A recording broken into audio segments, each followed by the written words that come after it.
Bonjour à toutes et à tous, j'espère que vous allez bien. Aujourd'hui on s'attaque à du lourd parce que c'est le top 10 des armes Marvel les plus puissantes. Mais juste avant que la vidéo commence, je tiens à vous souligner que comme d'habitude tous les comics évoqués dans la vidéo se retrouvent du coup dans la description via des liens affiliés.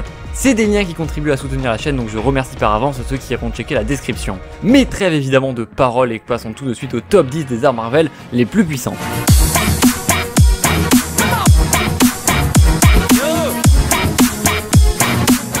Et on commence très fort avec une arme conçue pour tuer les Célestes. Oui, c'est les gros trucs qu'on voit dans le film Les Éternels. Bon, je sais bien que personne n'aime ce film parce qu'effectivement il est pas bien, mais dans les comics les Célestes sont vraiment très cool et surtout ils sont très puissants, mais genre vraiment très puissants. Et donc la God Killer Armor a été créée spécialement pour tuer des Célestes. Elle a été créée plus précisément par les Aspirants qui sont en gros des Célestes version méchants, créés du coup par le First Firmament, l'incarnation du premier univers. Oui, je sais que c'est un peu l'énorme bordel dit comme ça, mais c'est Marvel, tu connais, et si vous voulez plus de détails, je vous renvoie vers cette vidéo. En gros, ce qu'il faut que vous reteniez, c'est que t'as Iron Man qui se balade en pleine guerre cosmico-multiverselle avec une armure qui tue des entités cosmiques, donc globalement c'est assez stylé. Mais malheureusement quand même cet artefact est pas très utilisé, on le voit que dans un ou deux runs, donc je pourrais pas trop m'étaler sur celui-là et je vous propose donc de passer tout de suite au suivant.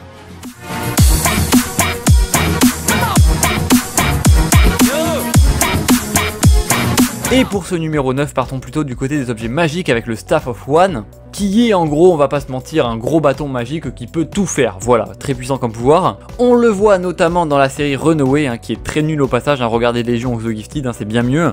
Bon, après pour le faire fonctionner, c'est vrai qu'il faut quand même un peu donner de son sang au bâton en se coupant par exemple, puisque ce dernier utilise la magie du sang. Est-ce qu'on appelle ça l'hématomancie? J'en ai absolument aucune idée, mais en tout cas le nom est rigolo. Et évidemment, je vais pas vous faire la liste de ses pouvoirs parce que bon, tu peux vraiment tout faire, juste t'aimer à la taille du wiki, ça n'a absolument aucun sens. Fin du moment que tu peux même allumer la radio avec, voilà, ça n'a plus aucun sens. Est-ce qu'il y a vraiment besoin de faire un pouvoir pour ça? Je ne pense pas.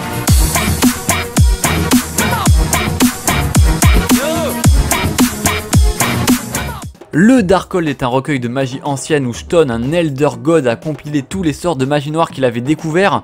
En gros, ce codex que l'on nomme aussi la Bible de la magie noire regroupe tous les sorts les plus maléfiques et destructeurs que le monde n'ait jamais connus. Et en plus de ça, son aura est tellement maléfique que ceux qui le lisent finissent par se faire corrompre par l'âme de l'ancien dieu Stone, ce qui fait qu'en réalité il est pas vraiment utilisable parce qu'en fait c'est juste un giga appât pour permettre à l'ancien dieu de manipuler des êtres puissants partout à travers le multivers. Parce qu'effectivement mettre la main sur ce livre c'est devenir un des magiciens les plus puissants du multivers, sachant qu'en plus dans la continuité actuelle c'est Wanda Maximoff, du coup la sorcière rouge, qui a fusionné avec le Darkhold, devenant ainsi le True Darkhold. Où en gros elle est devenue tellement puissante que cette fois c'est elle qui manipule l'ancien dieu, absorbant ainsi tout son pouvoir et faisant facilement d'elle un des persos les plus puissants que Marvel n'ait jamais connu. Mais bon, c'est encore une autre histoire, donc si jamais ça vous intéresse, le petit commentaire.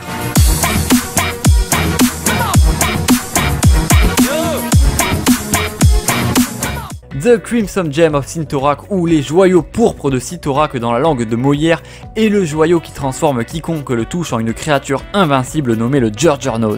Oui, évidemment, dans cette vidéo, on va parler de celui qu'on appelle en français le Fléau, aka le perso le plus sous-coté de tout Marvel, parce que je vous rappelle quand même que ce beau bébé peut vaincre Thor, Hulk, qu'il est absolument infatigable, qu'il est immunisé aux attaques psychiques, mentales et magiques, qu'il n'a pas besoin de manger, pas besoin de dormir, pas besoin de boire, qu'il est insensible au froid extrême, mais aussi à la lave, à l'acide, au poison, aux maladies, au laser, enfin bref, rien n'arrête le Fléau. Alors s'il vous plaît, mettez du respect sur son nom parce que le frérot est juste immortel grâce au pouvoir des gemmes. Donc voilà, un peu le Fléau vraiment sous-coté tellement fort, vous imaginez même pas comment il est sous-coté.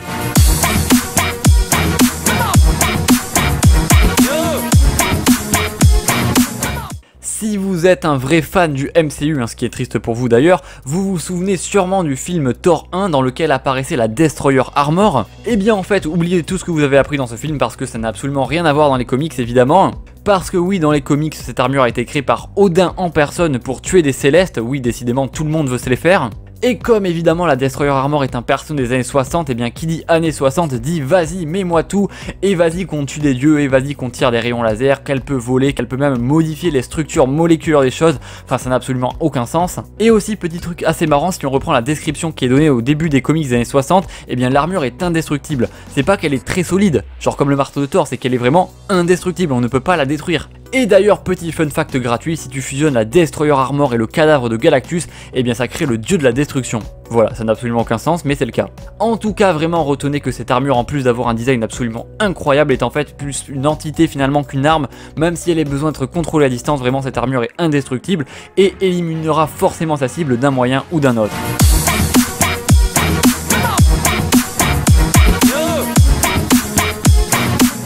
Bon, là on rigole plus, on est dans le top 5 et on commence avec l'épée de Odin en personne, dont on dit d'ailleurs que si elle est dégainée, c'est que la fin des temps est proche, rien que ça. D'ailleurs, l'épée de Odin a aussi été créée pour tuer des célestes, hein, comme par hasard, c'est pas très original je sais, mais bon je suis désolé, c'est pas moi qui fais les scénarios de Marvel. Bon, en tout cas dans sa version plus moderne, l'épée est la seule arme de l'univers à pouvoir tuer Cole Borson, le frère aîné de Odin et le fils de Bor Borisson, un des dieux qui a créé l'univers grâce aux graines de Galactus, oui rien que ça. Et donc le niveau résistance, l'épée de Odin est juste indestructible parce qu'elle est faite de Uru métal comme le marteau de Thor. C'est en gros le métal le plus solide de l'univers, trouvable uniquement sur la planète Nidavellir. Et du coup avec cette épée tu tues à peu près qui tu veux, voilà, c'est la version évoluée de la Necrosword en gros, parce qu'on m'a dit de mettre la Necrosword dans ce classement parce qu'elle peut tuer les dieux, mais la Odin Sword c'est pareil mais avec des pouvoirs magiques, donc c'est encore mieux, tu peux tuer des Asgardiens, des dieux, des géants et même des entités cosmiques, donc franchement c'est plutôt pas mal.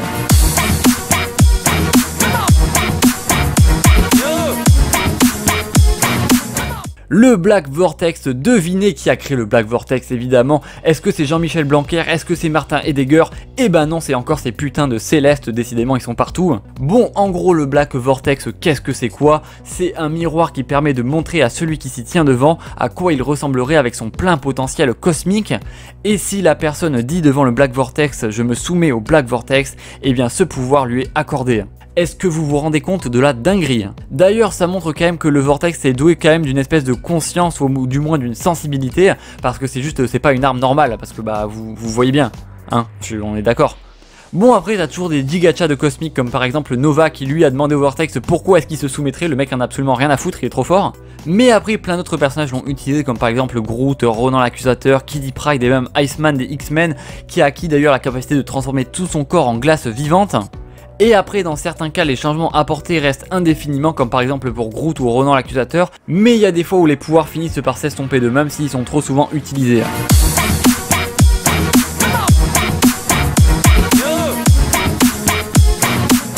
Bon, vous connaissez forcément le gant de l'infini, il est souvent considéré comme l'objet le plus puissant de l'univers et c'est mérité parce qu'une fois combiné aux 6 gemmes de l'infinité, et bien son pouvoir et son emprise sur l'univers est juste phénoménal.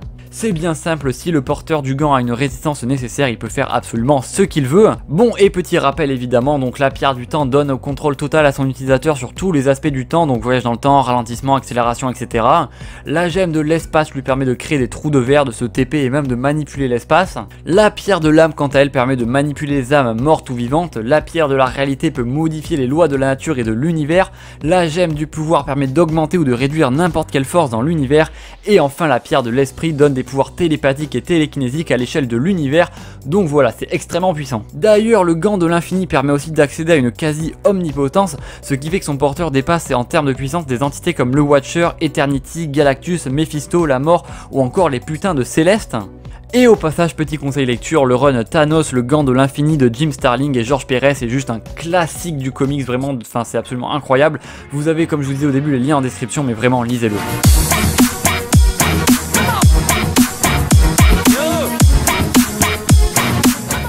Bon, c'est bien beau les gars, le gant de l'infini, on peut faire ce qu'on veut, blablabla, raser la moitié de l'univers, ok, j'entends, la moitié de l'univers, j'entends. Mais là, on est sur un autre délire. Là, c'est clairement l'arme la plus dévastatrice de l'univers. C'est une arme de pure destruction, une arme qui par sa simple évocation terrorise Galactus. Rendez-vous compte, la première fois qu'elle a été utilisée, elle a détruit 9/10 de l'univers connu. Cette arme, c'est le Ultimate Nullifier. Et de par sa capacité de destruction qui est juste supérieure au potentiel de destruction du gant de l'infini, et ben je le passe au-dessus parce que là si vous voulez on est plus dans le concret, voilà, et moi j'aime le concret. Parce que oui, cette arme est vraiment très complexe parce qu'en fait elle dépend de son utilisateur et plus précisément des connaissances de son utilisateur. Mais en gros, pour faire simple, entre les mains d'un intellect de niveau génie, elle peut détruire l'espace, le temps et même le multivers. En gros, en fait, la façon dont fonctionne cette arme, c'est qu'elle a pour effet d'annihiler complètement sa cible. Donc en gros, si tu vises une entité omniprésente dans le multivers, et bah tu détruis le multivers. Si tu vises par exemple une entité qui se déplace partout à travers le temps, et bah tu détruis le temps. Est-ce que vous captez un petit peu le délire? D'ailleurs, les origines de cette arme sont vraiment assez mystérieuses. On sait qu'elle a été créée par le Watcher, puis récupérée par Galactus, qui la garde précieusement dans son vaisseau, puisque c'est un des seuls trucs globalement qui peut le tuer, donc en fait il s'en méfie vraiment comme la peste. D'ailleurs, Reed Richards, donc Monsieur Fantastique, volera le Nullifier et Galactus aura tellement peur du coup de cette arme qu'il cessera de s'attaquer à la Terre. Et franchement, si vous connaissez les 4 Fantastiques, vous le savez, mais pour que Galactus batte en retraite, faut vraiment le faire.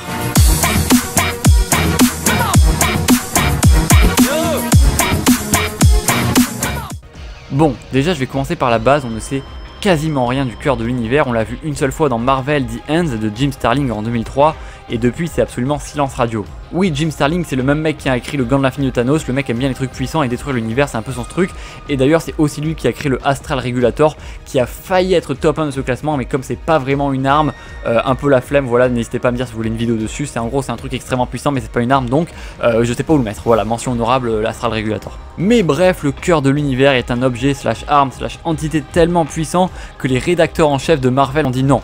Ça c'est trop puissant, c'est pas canon, ça c'est pas canon.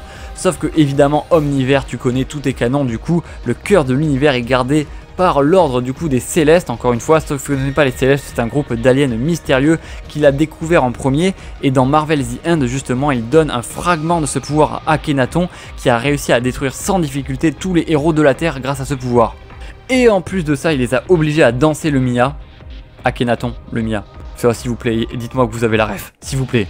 Et d'ailleurs de son côté, Thanos l'a aussi utilisé en légende pour choper Eternity à main nue et le broyer au calme, enfin ça n'a absolument aucun sens.